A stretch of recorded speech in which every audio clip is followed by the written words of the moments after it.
3D. Now, I've told you this before, and you kind of give me a weird look when I say it. I think your cinematography back in the day is some of the best stuff I've ever seen, and people haven't topped it. I mean, like, if you look at a lot of those movies, just some of the inventive stuff you've done, and I'm wondering, going into a movie, I think this is your first 3D movie. Yeah.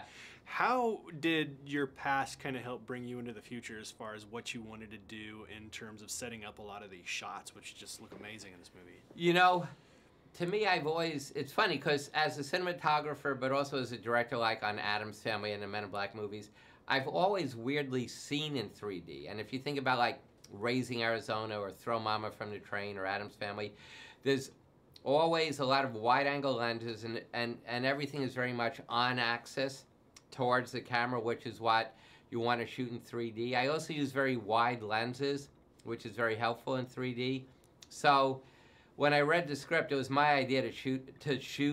We didn't shoot it in 3D, but it was my idea to release it in 3D. And I think it's kind of one of the best looking 3D movies because of my cinematography background. No, I think so too. I'd agree with that. In most 3D movies, the director puts the depth at the screen and behind it, and what we did in this movie is a lot of the 3D is slightly in front, so Will Smith is actually funnier in 3D because you feel he's slightly in the room with you.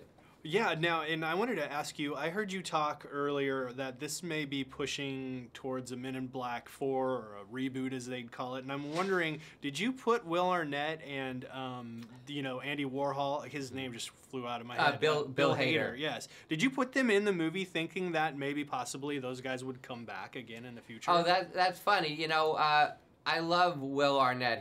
I did another movie with him called RV, and I think he has what I call a comedy head.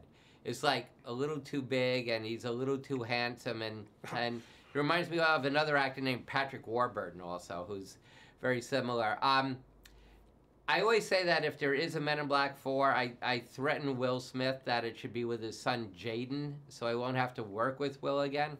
I'm just kidding.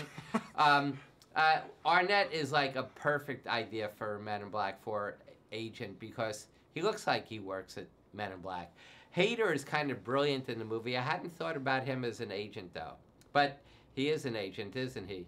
You should be directing Men in Black 4. You've got some good ideas. Well, you know, they disavowed the Men in Black thing, so there's no more Men in Black, anyways. Is that true? Yeah, you didn't know that? No. I mean, it's a government secret, but it's gone. So, well, I mean, I would think in Meta they would, you know, no, they didn't tell me. In the movie. I don't know.